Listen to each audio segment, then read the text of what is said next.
Welcome to the Monday Minute of the Hunt Backcountry podcast. These are shorter and more informal episodes where we answer your listener questions. I have some great questions today, so thanks as always for sending those in. Steve, how are you doing this morning? I'm good, man. Really good. Had a good, fun weekend with the family, and we were all out. My wife's got three pretty big garden boxes in the backyard. And they needed sanded and stained, so that was kind of fun process. We were doing that yesterday. Just got the kids out there, and Joey's just making a freaking mess everywhere, and it was pretty comical. I was just literally Yeah. behind him with the paint, like with the paintbrush, like fixing all the big old drops and stuff he was doing. But it was kind of a fun, cool moment. Yeah. Kids are old enough to be actively like really helping with stuff like that. Um, it's a good weekend. You? Yeah, it was good. Kind of the same, just a lot of spring, right? Getting stuff done around the house. And then me and my son did a bunch of mountain biking yesterday and had a lot of fun. So it was a good weekend. Last week we were in recovery slash catching up mode work wise from being out for the death hike and much more to come on the death hike this week. We'll have a full podcast recap coming out on Wednesday, actually two episodes. One is you and I did our own kind of like recap and story, Steve. And then we also last week were busy interviewing different participants of the death hike. So we'll have a second episode releasing with four different participants, kind of getting their perspective, their lessons learned. We're gonna have an article kind of with some stuff to go with that. So stay tuned. That is coming Wednesday on the podcast, but also in addition to the podcast, if you want to see some photos, gear, kind of some behind the scenes video stuff, that's all going to be through the EXO site. Best way to make sure you don't miss stuff like that is just make sure you receive our emails. You can always sign up for that by going to exomountaingear.com/newsletter, or we will have a link to sign up in the show description for this podcast episode. But today, before we get to Death Hike later this week, we wanted to, as I said, answer listener questions. This one came in is obviously very timely as oh shoot, I didn't even realize, Steve, today's opening day of bear in Idaho, isn't it? Oh, it is. Yeah. I'm Huh. not All right. planned. Well, peace out, man. I'll see you later. Yeah. I didn't realize today was actually going to be opening day. But this question came through about bear hunting. This guy said, I love the podcast. My question is, what advice do you guys have for field dressing bears? I heard previously that you both shot bears on the same day. Did you use the same method to take care of both bears? So, good question. I think, I start with this question, Steve, of obviously what are you planning to do, wanting to do with the hide, of course, um, on those bears, what he mentioned, which was a couple of years ago when we doubled up. Uh, we both were super fortunate. Steve shot gorgeous bears in terms of size, but also in color, and we skinned them for bear rugs. So, that was, that changes things, of course, when you want to do a rug. But, to start with, I think the biggest thing that, compared to like big game, deer, elk, so many of us as hunters who are hunting in the backcountry are used to doing, a gutless method. And we're typically starting breaking down an animal, deer, elk, etc., by working on the back and working in the spine. And with bears, it's going to be the opposite. You're going to get them on their back and obviously start working up the belly to work on the bear. And then obviously there's some unique things working around the paws, breaking those joints.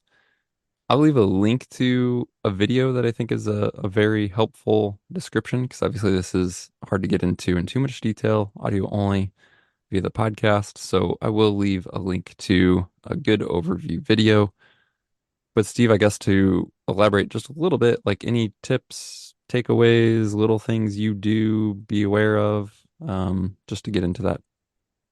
No, yeah. I mean, if you're doing a rug, then you want to obviously you can't split down the spine, so you're gonna lay them on their back, and then I'm not an expert here, but I remember talking to a taxidermist years and years ago, before I ever killed my first bear. Like, hey, if I kill one, I want to make a rug out of it. What do I do? And you basically just kind of like make a Y. I mean, you just take you want to go. split. You want to find kind of a seam of hair on the inside of the legs to follow.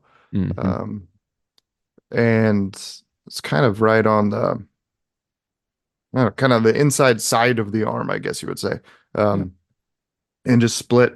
You can go, I really just start, yeah, probably at the back paw, go right down, hook, put the knife right at the center of the paw, and then just go right down the arm towards kind of the crotch, I guess. And Yeah. then and do the same on the other leg, and then split.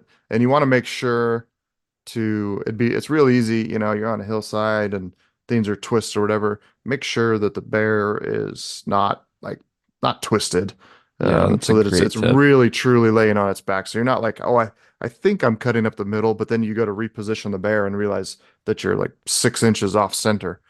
So just take a little bit extra time to make sure everything's like nice and square and but yeah, split up the belly to the kind of center of the chest, and then from there, imagine just like a Y. You just got one slice is going to go all the way up to the other paw. The other slice is going to go up to the other paw, and then yeah, you just start peeling off the hide from there.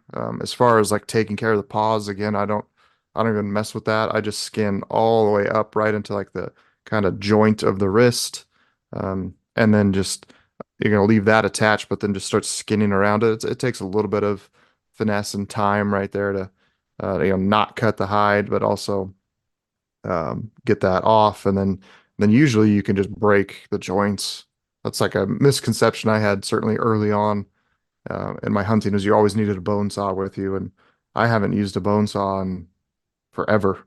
Hmm. Basically, you can break down any animal, the entire animal, without a bone saw. Um, it's pretty easy to do, just finding joints and you get your knife in there and wiggle some things around, and all of a sudden, pop, it comes apart. Yeah, so then you just peel off the hide off the entire body, and then just kind of you start tubing the neck up as far as you can to the ears, and then I go right at the base of the skull. You go down, find the spine, break the head from the spine, which sometimes that goes really smooth. Sometimes you seem to fart around with it for an extra 10, 15 minutes, but eventually comes off. And Yeah. then that's all I do. And then take find a flat spot if you can, lay the hide back out, and then fold the legs into um, the, the center, and then just roll it all the way up till you get to the head.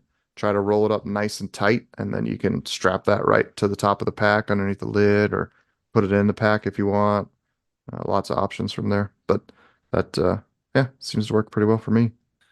Yeah, trying to keep everything symmetrical is really important. So I'm glad you said that about laying that bear out, making sure it's not twisted, it's laying as flat as possible, because that is key to an outcome. If you're looking to save the hide, whether for a rug or just a soft tan it. So that's good stuff. And then yeah, to echo your point on joints, I think that's one of the most, I don't want to say like most important. It's one of the most beneficial things you can learn. And this doesn't just apply to bears, any big game is yeah, eliminating that need for a bone saw and just realizing how much you can do with just a standard knife in terms of whether it's hocks on the leg or getting, separation between skull and spine, even breaking down giant bull elk. You just don't need a bone saw, but it does take some work to understand where to break those joints and then how to best break them. And as you said, Steve, sometimes that goes super easy. Sometimes it does take a little work for sure, but it's definitely something that's nice when you can use a standard blade and break down a giant bull elk, including some of the bones and joints, and not have to pack a saw around in the backcountry. Hmm. All right. This next question came through. Guy wrote in and said, I love the podcast and I think a lot about your opinions, which is why I'm writing in. I've recently started using a SIG BDX combo on my rifle, and I am blown away by the ease of use and the accuracy. What are your opinions on these optics, whether it be the BDX system, the Veracity, or whatever else is on the market with similar electronics? Are these products ethical to hunt with, in your opinion? Thank you for all the hours of entertainment you've given me and the work you guys put into doing the podcast. I'm not familiar with what the veracity is, so I think I would I'm have not to either. look Yeah. that one up. Yeah. Yeah. But yes, so SIG BDX for people who are unaware and what I think he's referring to, because he said the SIG BDX combo. So the combo would be you have a laser rangefinder, and then you have a rifle scope, and they can communicate to each other. So the SIG BDX rangefinder, you would range a target, say it's 423 yards. Within the scope, there's an electronical reticle, for lack of better terms. And so it would give you a precise aiming point in your rifle scope of where you need to hold to shoot what you just ranged, that 423 yards. So obviously, this depends on working correctly. All of your data's in there, your bullet, your BC, your muzzle velocity, all that stuff is set up correctly. That's how it can make this association. And then the rangefinder is communicating wirelessly to the scope, obviously. And so that's kind of a very brief overview of the BDX combo or the BDX system that he's referring to, which on the surface is super cool. You've used it, Steve. I've used it, Steve. Hmm. I've hunted with it, but I've shot with it. Um, a couple things to think about. One is it's not legal everywhere. So right off the bat, that's going to eliminate some practical hunting use for some people. And then obviously it is a electronic based dependent system. So you're introducing potential failure points of, you know, the rangefinder not communicating to the scope, batteries dying, electronics failing, etc.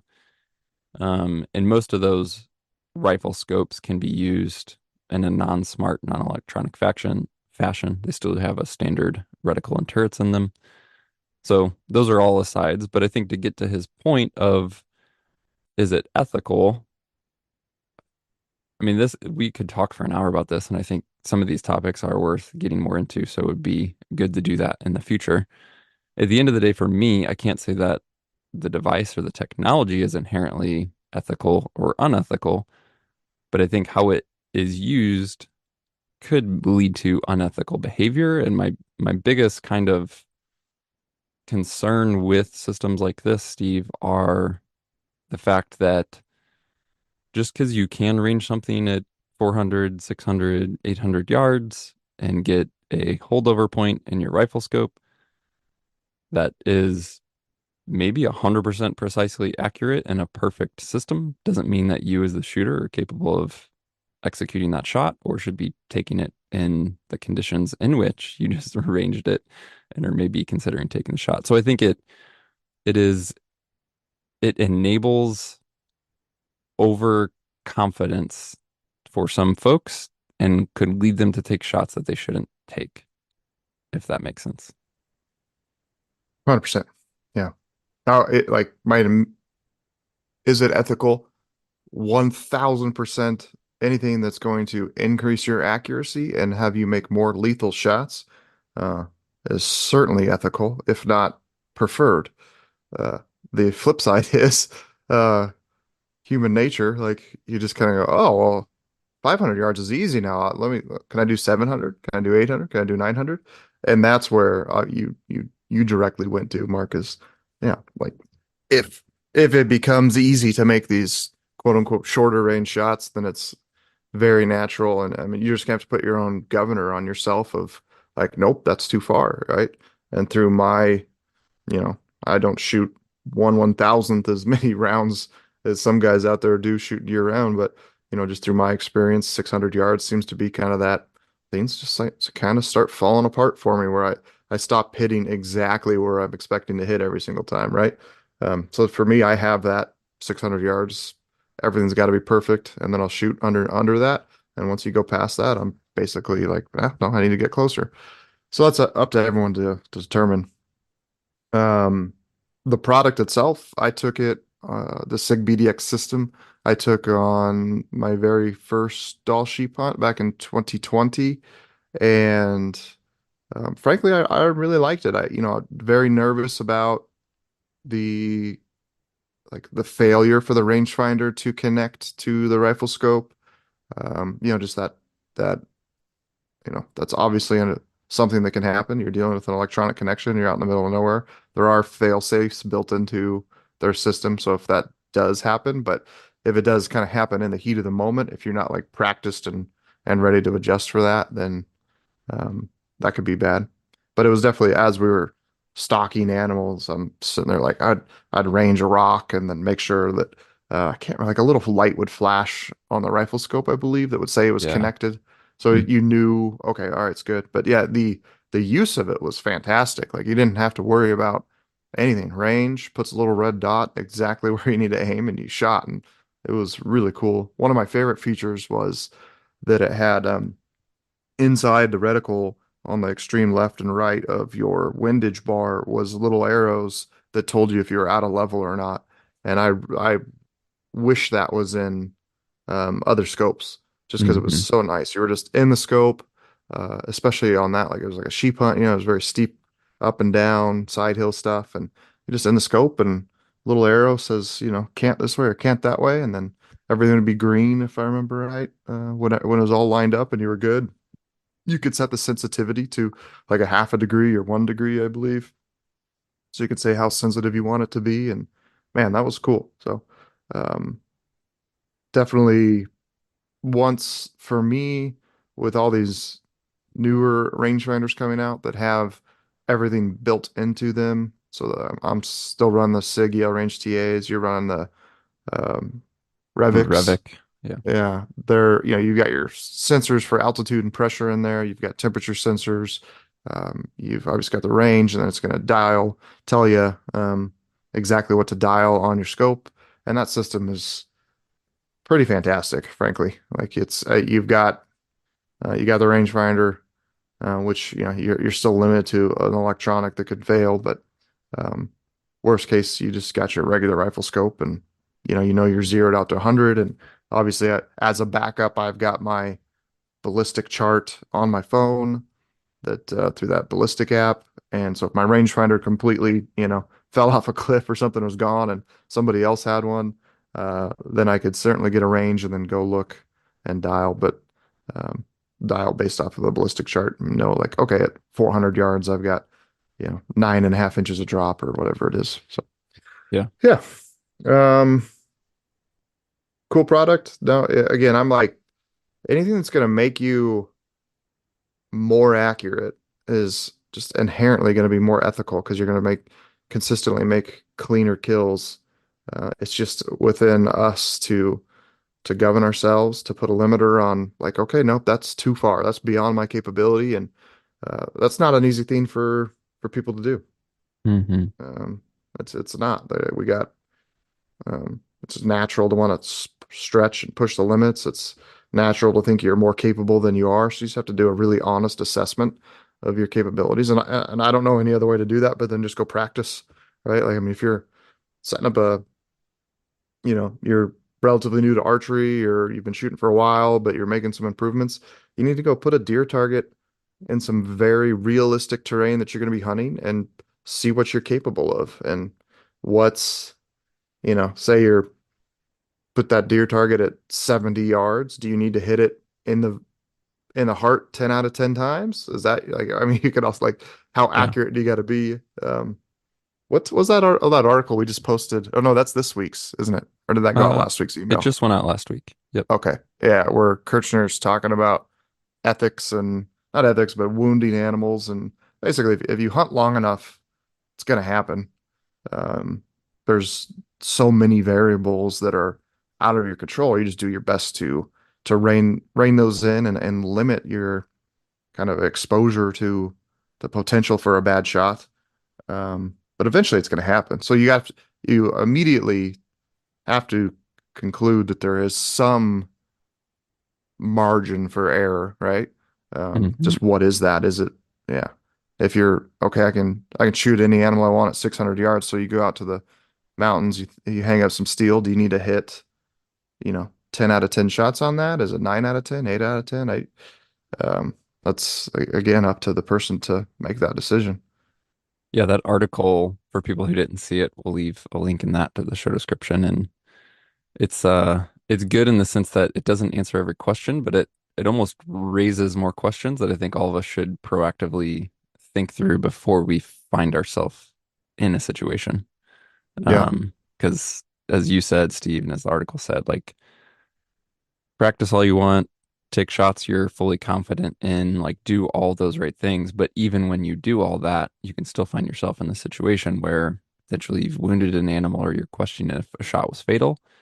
And then this article kind of goes into, okay, well, now what? And I think it's, again, just worth proactively thinking through some of those things before you potentially find yourself in that situation in the future. So, yeah, I mean, to your point, like, and this question is referencing the SIG BDX system, but two things you touched on there is really all ballistic rangefinders enable the same thing, meaning if you didn't have a ballistic rangefinder or you call it a modern rangefinder period that wasn't as reliable, as accurate, didn't have the extended distances that they do now, like the fact that I'm carrying, say, the Revic BR4 or Steve, you have your EL ranges, you can still range something at call it 900 yards and get a holdover solution and dial your scope, right? So that same potential to push the boundaries and go, well, yeah, the rifle just says dial this, I can do it. That exists without the BDX system, just by having these newer rangefinders, period. And then really to go back in time and jump over to archery, the same dilemma exists on that end of, I mean, I remember starting with archery and shooting a fixed pin, multi-pin sight, right? But Hmm. then going to my very first movable sight, a black gold ascent, that created the same opportunity to push the boundary, to push beyond what I could previously do. So if I had my previous site had pins for 20, 30, 40, 50, 60, and 60 is a heck of a long shot. Well, now I can take that to 80 or 90 or 100, right? Because I now have a device that allows me to, in a perfect world, perfect conditions, perfect system, theoretically be accurate to new distances.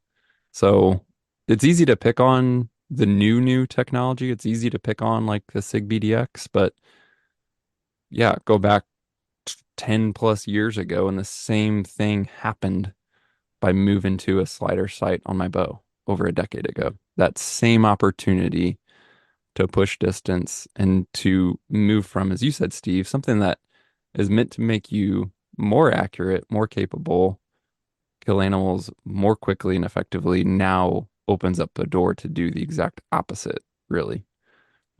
So there's a lot of personal personal boundaries that need to be set within Yeah. technology. Yeah. That's it. You can easily go high level. All these advancements are fantastic.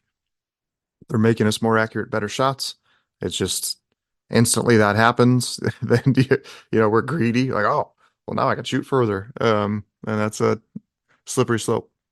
You Yep. could probably argue that the same amount of animals are getting wounded as a percentage of shots taken out there in the field because guys Yeah. were before laser rangefinders and archery. Can you imagine the amount of terrible shots that were made because you thought it was 30 and it was 40 or whatever, and now the guys got rangefinders. They're all those 50 and under shots are a lot more accurate, but they get out there and they get beyond their capabilities and they start shooting. So maybe it's a wash. I don't know. Yeah.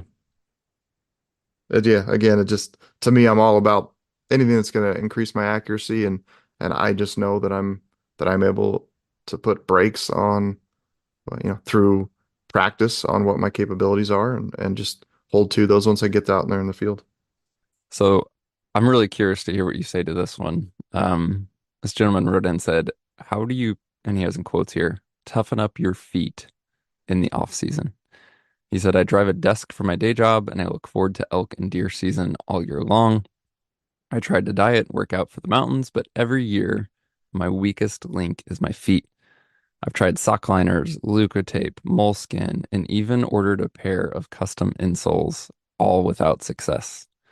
I can wear my boots every day to work and can ruck on the weekends and for training, but he says I'm still not getting the calluses I think I need to be successful in the backcountry in the fall. What do you guys suggest I can do to get over this hurdle? For example, I know that Cameron Haynes runs without socks. Is that something I need to try? And then he went on to say, attached are a few pics. And if you've already addressed this issue, please point me to that episode.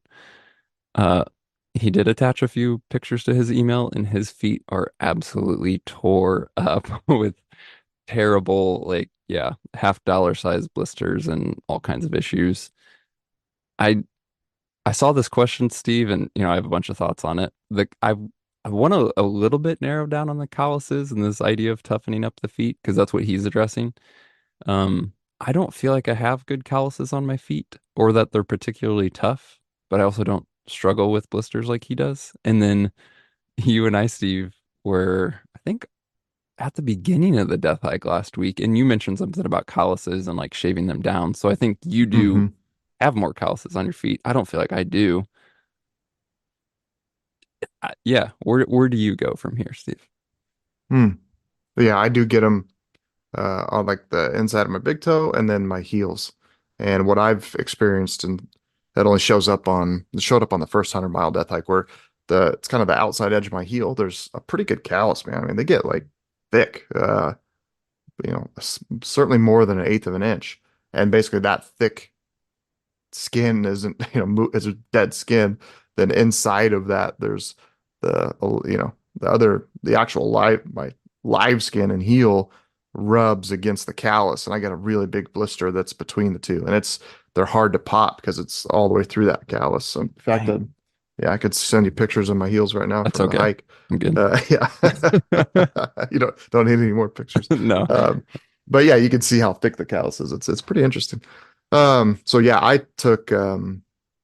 went on Amazon and bought this little, I don't even know what the heck it'd be called, a callus remover. But it's a little handle on it, and then it's got a Y in between. It's an axle with like a basically sandpaper on it, and that just spins. And so yeah, I just before a hike generally take it and just remove all the calluses I can. And then So I'll try to do that a couple weeks prior, and then obviously you got like fresh new skin there that you beat up a little bit. Um, but so this guy's saying he thinks he needs calluses, like, and yeah, I and think I'm by trying to that he's remove just them. meaning he Yeah, needs his feet toughened up, and then you're tougher. saying you're removing them or shaving them down, and I'm Yeah. saying I don't know what to say because I don't have any calluses. I don't think I know. so. I remember That talking with Dave Kester, um, the guy we've had on the podcast before, if anyone remembers, up from Alaska and does a lot of mountain climbing, like big mountain ascents. And he actually would go to uh, get a what the heck's that called? Foot pedicure. um, pedicure. There you go. He would go get pedicures before a big event like that to remove all the calluses, at least shave them down to a point where they're not really, too big and substantial. So, Huh. so this guy's point, I mean, some of it kind of just sounds like some people just got bad feet that aren't meant for hiking, from what I've gathered. They just blister up no matter what. My initial reaction is, yeah, I mean, he needs to try some different boots. Maybe he'll have way better performance doing what I do and hunting the vast majority of the time out of like a light hiker slash running shoe that's more flexible. It's going to work with his feet better. Hmm. Um, he might uh, sweat a lot, right? And if he's not changing out his socks frequently, there's so many things you could go into here. Hmm. Um, but and I do think I love to wear, like, I do have kind of hot, sweaty feet, and I love just wearing flip-flops all summer long. And I do think that's akin to running and without socks on or something, to where you are kind of toughening up your feet. Uh, I think if you were wearing thick socks and boots all day long, that it's kind of a lot of moisture in there, right? Hmm. Which would tend to have, you'd kind of have to have soft feet after a Yeah. while. I don't know. I'm just spitballing here. Yeah, I mean, I think one is in this guy, like if I was him, I would just be looking for help, right? Which is what he's doing. That's why he reached out. But meaning locally, like I don't know whether that's a podiatrist, whether that's a non-hunting outdoor store, right? Like going to an REI, going to something where it's like people who have experience, doesn't need to be hunting related or specific to hunting boots, of like, yeah, look at my feet. Is there something crazy here? Like, am I nuts? Am I doing something wrong? Or do I have a unique need or issue because of the structure of my foot? That's where I would be going first. And then to your point, Steve, I had the same thought. If this guy's only tried, call it normal slash traditional, by that I just mean, you Garbage know, hunting boots. yeah, garbage like hunting boots. Like if you've only tried full leather stuff, stiff stuff, again, those work great for some people, but clearly if that's all you've tried, and maybe you've tried different pairs, so you're like, oh, well, I've tried Crispy and I've tried Kenetrek and I've tried with this, but if they've all been a similar type of hunting boot, maybe that's your problem, right? So I had the same thought of maybe this guy's just like, because he's wearing stiff boots and maybe has unique feet, he's not getting something that works with his foot. It doesn't have flex, it doesn't have give, and it's just creating a bunch of issues. So get, if all he's tried is things in the hunting boot category, get outside of that. Try something else. I've been lining out the for the experience project, like one obviously one or multiple episodes will be on boots, and I just like um the general consensus is if your feet aren't happy, keep trying. So that I mean this guy's obviously trying to do that, but I do think so many guys would be way like I was some video popped up and somebody's like, well, if you're going on a mountain hunt, you need these, and they're basically just bricks that you strap to the bottom of your feet. And I'm like, that's freaking terrible advice. Um, like, you need to keep, you can do any hunt anywhere with in a freaking Nike shoe. Um, just depends on the person and what your body likes. And certainly like through the death hikes, we've learned some guys need a boot, and Hmm. I think a lot of it is because that's what they're used to wearing, and they've never built up the muscles and trained their ankles and stuff to operate with something that's not so supportive. But I think it's kind of a backwards. Um, I think you need to start that process, and maybe it takes multiple years. Um, but if you're relying on a really stiff, heavy boot that doesn't allow your body to move, because you just change your gait. Your foot doesn't move. You don't get the natural kind of lift of your heel. Um, yeah, in general, I think a really stiff boot is maybe right for 5 out of 100 guys. That the vast majority of people would prefer a lighter, more flexible, more dynamic um, boot shoe that's on their feet. So Yeah, maybe that's where this guy's at is he's got some really stiff boots and he's tried a few of them, but that's because somebody told him you need a stiff boot for hunting, right? Like just hmm bad advice, and that's ingrained um, into what he needs to buy, and that's what he's looking for when he goes to Cabela's or wherever to select boots. And so yeah, just go flip that around, man. Go buy a real light, flexible shoe and start training with that and see if you have better feet. yeah, If you know what I mean, like be fun to talk to this guy on the phone maybe and yeah, um, go through more of his experiences. But yeah, for sure. And just to illustrate his point, I mean, he says it in here. He says, he looks forward to elk and deer season all year long. He's dieting, he's working out, he's doing everything he can, but then his feet are the weakest link. And that's an unfortunate reality. I mean, if you can do everything to be ready, but at the end of the day, if you're hunting in the backcountry and you're trying to put on miles and search for game and you have severe issues with your feet, like that can stop you in your tracks. So it, as frustrating as it can be to try and figure this out and find what works for you, it's also one of the most important things you can do. I mean, we've said it so many times over the years, like boots and pack. Those are the two things that at the end of the day, you have to figure out what's going to work and enable you to hunt effectively. Because if those two go wrong, and we're not saying this to sell packs, but like if those two things, either one of them or God forbid both of them go wrong, like you are truly limiting your capabilities in the backcountry. yeah, I mean, yeah, footwear is by far number one. Like Yeah. this guy's covered in blisters on day three of a hunt and he's still got 5, 6 more days to go. You're done. Like you can only be so tough with when your feet are messed up. All right, guys. Well, if you have any follow-ups, if you have any questions for a future episode, send those to us. You can email podcast@exomountgear.com. You can also look for the link in the show description to leave us an audio message, and we can answer that on a future episode. We have several other links we'll include, things we mentioned previously already from this episode, the bear skinning video, the article, signing up for the newsletter, and then just make sure you're subscribed to receive future updates and future podcasts, including a bunch of Death Hike content that's coming here real soon. As always, thank you for tuning in and also sharing the questions and feedback. We certainly appreciate it, and we'll talk to you soon.